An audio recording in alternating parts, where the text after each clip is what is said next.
Assalamu alaikum students. This video is for class 7 A and B both. Chapter 6 page number 44 संज्ञा. संज्ञा means noun. संज्ञा किसे कहते हैं? किसी भी वस्तु, स्थान, प्राणी या भाव के नाम को संज्ञा कहते हैं. किसी भी वस्तु, चीज, किसी भी स्थान, जगह, किसी भी प्राणी, किसी भी इंसान के नाम या जानवर, किसी भी प्राणी जो जीता है उसको प्राणी कहते हैं. प्राणी के नाम या भाव, फीलिंग्स के नाम को संज्ञा कहते हैं. संज्ञा के कितने भेद होते हैं? संज्ञा के मुख्यतः तीन भेद होते हैं. व्यक्तिवाचक, जातिवाचक, भाववाचक. इसके दो और भेद होते हैं, द्रव्यवाचक और समूहवाचक, जो हम लेटर ऑन डिस्कशन करेंगे. लेकिन मुख्यतः इसके प्रमुख तीन भेद ही माने जाते हैं, जो है व्यक्तिवाचक, जातिवाचक, भाववाचक. व्यक्तिवाचक संज्ञा किसे कहते हैं? व्यक्तिवाचक संज्ञा प्रॉपर नाउन को कहते हैं. जिन संज्ञा शब्दों से किसी विशेष व्यक्ति, स्थान अथवा वस्तु का बोध हो उसे व्यक्तिवाचक संज्ञा कहते हैं. जिस संज्ञा से, जिस नाउन से किसी के विशेष व्यक्ति, किसी विशेष इंसान के बारे में या जगह के बारे में या किसी चीज के बारे में, उसके नाम के बारे में बताता है, उसे व्यक्तिवाचक संज्ञा कहते हैं. जैसे ताजमहल आगरा में है, तो ताजमहल क्या एक चीज है, लेकिन इसका एक पर्टिकुलर नाम है. आगरा एक जगह का नाम है, पर्टिकुलर कोई जगह का नाम बताया गया है, तो ये व्यक्तिवाचक संज्ञा के अंतर्गत आता है. ताजमहल कहाँ है? आगरा में है. मेरे दोस्त का नाम मोहन है. मेरे दोस्त का नाम क्या है? मोहन. मोहन क्या है? किसी एक इंसान का नाम है, विशेष व्यक्ति का नाम बताया जा रहा है, पर्टिकुलर एक इंसान के बारे में बताया जा रहा है, तो ये क्या हो गया? व्यक्तिवाचक संज्ञा. मेरे दोस्त का नाम क्या है? मोहन है. जातिवाचक संज्ञा किसे कहते हैं? कॉमन नाउन को कहते हैं. जिस संज्ञा शब्दों से किसी वस्तु, व्यक्ति, प्राणी या स्थान की जाति या वर्ग का बोध हो उसे जातिवाचक संज्ञा कहते हैं. जिस संज्ञा से, जिस नाउन से किसी वस्तु, किसी चीज, किसी इंसान या किसी प्राणी या स्थान या जगह के बारे में, उसके पूरी जाति के बारे में बताता हो, उसे जातिवाचक संज्ञा कहते हैं अथवा कॉमन नाउन कहा जाता है. जैसे बागीचे में फूल खिले, तो यहाँ पे कोई पर्टिकुलर एक बागीचे के बारे में नहीं बताया गया है. बहुत सारा बागीचा है दुनिया में, तो कहीं भी कोई भी बागीचे में फूल खिल सकते हैं, और ना ही किसी पर्टिकुलर फूल के बारे में बताया गया है. सिर्फ बोला गया बागीचे में फूल खिलते, तो बागीचा क्या है? कॉमन नाउन है. बहुत सारा बागीचा है, ये एक कॉमन नाउन है. जातिवाचक संज्ञा, फूल भी एक जातिवाचक संज्ञा है, तो बागीचा और फूल क्या हो गया? एक जातिवाचक संज्ञा हो गया. ऊंट को रेगिस्तान का जहाज कहते हैं. ऊंट को क्या कहते हैं? संपूर्ण ऊंट के बारे में बताया जा, पूरी ऊंट जाति के बारे में बताया जा रहा है, तो ऊंट को क्या कहते हैं? रेगिस्तान का जहाज कहते हैं. तो ये हो गया जातिवाचक संज्ञा. नौ, भाववाचक संज्ञा. भाववाचक संज्ञा किसे कहते हैं? अब्स्ट्रैक्ट नाउन को भाववाचक संज्ञा कहते हैं. जिन संज्ञा शब्दों से किसी वस्तु, व्यक्ति, प्राणी तथा स्थान के गुण, दोष, अवस्था तथा स्वभाव आदि का बोध होता है, उसे भाववाचक संज्ञा कहते हैं. जिस संज्ञा शब्दों से किसी वस्तु, किसी चीज, किसी इंसान, किसी प्राणी या किसी जगह का, वहाँ का हम लोग गुण, दोष बताते हैं, या उसका स्वभाव, किसी इंसान का स्वभाव कैसा है, वो किसी जगह के बारे में बता रहे हैं तो वो जगह कैसा है, किसी रूम के बारे में बताए तो वो रूम कैसा है, तो उसको हम लोग भाववाचक संज्ञा कहते हैं. भाववाचक संज्ञा, भाव मतलब भावना प्रकट करना, फीलिंग्स, अपने फीलिंग्स को प्रकट करना, जिसको हम, ऐसा वर्ड जिसको हम देख नहीं सकते, सिर्फ उस चीज को हम महसूस कर सकते हैं, उसको कहते हैं भाववाचक संज्ञा. जैसे गन्ने में मिठास है, तो गन्ने में क्या है? मिठास कम है. गन्ने में क्या है? मिठास कम है.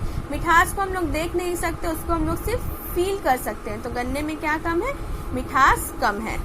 तो जो चीज को हम लोग सिर्फ फील कर सकते हैं, दूसरे तक पहुंचा नहीं सकते, दूसरे को दिखा नहीं सकते, उसे कहते हैं भाववाचक संज्ञा कहते हैं. सबसे प्रेम से बोलो. सबसे हमें कैसे बोलना है? प्रेम से बोलना है. प्रेम हम किसी को दिखा नहीं सकते, प्रेम हम खुद देख नहीं सकते, लेकिन हम इसको महसूस कर सकते हैं. दूसरे से जब हम बात करेंगे प्रेम से, तो दूसरे भी उसे महसूस करेंगे. तो प्रेम यहाँ पे क्या है? भाववाचक संज्ञा है. भाववाचक संज्ञा अब्स्ट्रैक्ट नाउन को बोलते हैं. तीसरा पॉइंट, चौथा पॉइंट क्या है आप लोगों का? द्रव्यवाचक संज्ञा. जैसे मैंने बताया था, द्रव्यवाचक संज्ञा और समूहवाचक संज्ञा भी संज्ञा के पार्ट्स हैं. द्रव्यवाचक संज्ञा, जिन संज्ञा शब्दों से किसी पदार्थ या द्रव्य का बोध होता है, उसे द्रव्यवाचक संज्ञा कहते हैं. ऐसा वर्ड्स जिससे किसी पदार्थ, किसी चीज, मटेरियल के बारे में बताया जाता है, द्रव्यवाचक संज्ञा मटेरियल नाउन को कहते हैं. जिससे हम लोग कोई चीज को जिससे हम लोग तोल सकते हैं, नाप सकते हैं, उसे कहते हैं द्रववाचक संज्ञा। जैसे सोना, चांदी, लोहा, पीतल, ये सब चीज एक मटेरियल है। मटेरियल के बारे में जो बताया जाता है, जिस चीज को लोग नाप तोल सकते हैं, उसको द्रववाचक संज्ञा कहते हैं। समूहवाचक संज्ञा किसे कहते हैं? कलेक्टिव नाउन को समूहवाचक संज्ञा कहते हैं। जिन शब्दों से किसी जाति के समूह का बोध होता है उन्हें समूहवाचक संज्ञा कहते हैं। जिस शब्द से, जिस संज्ञा से किसी जाति के पूरा ग्रुप्स के बारे में बताया जाता है, कलेक्शन के बारे में बताया जाता है, उसको समूहवाचक संज्ञा कहते हैं। इसे समुदायवाचक संज्ञा भी कहते हैं। इसे समुदायवाचक संज्ञा भी कहा जाता है। उदाहरण क्या है? कक्षा, झुंड, दल, सेना। तो ये क्या है? एक पूरा कलेक्शन है, एक पूरा ग्रुप का कलेक्शन है एक, तो इसे समूहवाचक संज्ञा कहते हैं। लेकिन ये दो संज्ञा जो आता है, द्रववाचक संज्ञा, समूहवाचक संज्ञा, ये दोनों जातिवाचक संज्ञा के अंतर्गत ही माना जाता है। ठीक है। मुख्यतः संज्ञा के 3 रूप ही माने जाते हैं, व्यक्तिवाचक, जातिवाचक, भाववाचक। ये 2 संज्ञा भी है पार्ट से संज्ञा का, लेकिन इसको जातिवाचक संज्ञा का अंतर्गत ही माना जाता है। पार्ट्स ऑफ द जातिवाचक संज्ञा, जातिवाचक का संज्ञा के अंतर्गत ही ये 2 संज्ञा को भी माना जाता है।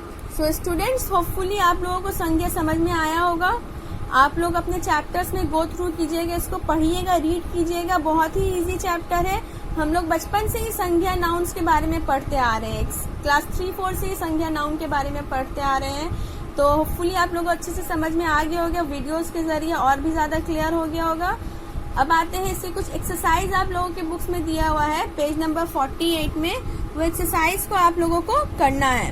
तो एक्सरसाइज क्या है? पहला एक्सरसाइज जो है, एक बॉक्स दिया गया है बुक्स में, उसमें से कुछ वर्ड्स दिए गए हैं। उस वर्ड्स को व्यक्तिवाचक, जातिवाचक, भाववाचक संज्ञा के कर्म अनुसार बैठाना है। ठीक है। बहुत सारे वर्ड्स उसमें दिए गए हैं। उस वर्ड्स को इन कर्मों के अनुसार व्यक्तिवाचक, जातिवाचक, भाववाचक के अनुसार बैठाना है। उसमें एक वर्ड है आप लोग का प्रियंका। तो प्रियंका किसी एक विशेष व्यक्ति का नाम है, तो वो व्यक्तिवाचक संज्ञा के अंतर्गत आ जाएगा। बादल, एक वर्ड उसमें बादल है, जो पूरे संपूर्ण बादल के बारे में बता रहा है, तो वो जातिवाचक है, जातिवाचक संज्ञा के अंतर्गत आ जाएगा। और एक वर्ड उसमें लिखावट, राइटिंग, किसी के राइटिंग्स के बारे में बताना, लिखावट मतलब राइटिंग, तो ये भाववाचक संज्ञा है, तो ये भाववाचक संज्ञा के अंतर्गत आ जाएगा। इसी तरह से बहुत सारा वर्ड्स उसमें दिया गया है, जो आप लोग को देखकर कर्म के अनुसार बैठाना है। ये एक्सरसाइज आप लोगों को कॉपी में कंप्लीट करना है स्टूडेंट्स। एक्सरसाइज 2 में fill in the blanks, fill in the blanks में आप लोगों को संज्ञा भरना है। वहाँ पे मैंने 2 आप लोगों के लिए करके दिखा दिया एज एग्जाम्पल, उदाहरण के लिए मैंने 2 करके दिखाया है, बाकी का आप लोगों को खुद से करना है। जैसे पहला में है डैश जादू का खेल दिखा रहा है, तो कौन दिखा रहा है? जादू का खेल कौन दिखाता है? ऑब्वियस है, जादूगर ही, मैजिशियन ही जादू का खेल दिखाते हैं। तो जादूगर जादू का खेल दिखाया, तो जादूगर क्या है? एक संज्ञा है। ठीक है। सैनिक डैश की डैश पर पहरा देते, तो सैनिक कहाँ पर पहरा देते? सैनिक मतलब सोल्जर, हमारे भारतीय सोल्जर जो है, भारतीय सैनिक जो है, कहाँ पहरा देते हैं? सैनिक भारत की सीमा पर पहरा देते हैं। तो भारत और सीमा, यहाँ 2 मैंने, एक कॉमन नाउन, एक प्रॉपर नाउन और एक कॉमन नाउन के बारे में मैंने यहाँ पे लिखा है। ठीक है। तो इसी तरह से और भी उसमें ब्लैंक्स है जो आप लोगों को खुद से भरना है। एक्सरसाइज 3 में है भाववाचक संज्ञा बनाइए। कुछ वर्ड्स दिए गए हैं जिससे आप लोगों को भाववाचक संज्ञा बनाना है। जैसे पहला वर्ड से साफ, तो साफ का क्या हो जाएगा? सफाई। दया का दयावान, जिसको अब्स्ट्रैक्ट नाउन में ट्रांसफर करना है। ठीक है। नाउन दिया गया है, संज्ञा दिया गया है, उसको भाववाचक संज्ञा अब्स्ट्रैक्ट नाउन में बदलना है। तो ये भी और भी बहुत सारे वर्ड्स है बुक्स में आप लोग को उसको देखकर कंप्लीट करना है, कॉपी में कंप्लीट करना है। एक्सरसाइज 4 में एक डाइस दिया हुआ है, जिसमें से बहुत छोटे छोटे वर्ड्स, कुछ वर्ण दिए गए हैं। उससे आप लोगों को 6 व्यक्तिवाचक संज्ञा ढूंढ कर निकालना है। 6 व्यक्तिवाचक प्रॉपर नाउन ढूंढ कर निकालना उसमें से, डाइस के अंदर से, जिसमें से 2 मैंने आप लोगों के लिए कर दिया है, राधा और गज। राधा और गज 2 व्यक्तिवाचक संज्ञा मैंने आप लोगों के लिए कर दिया है।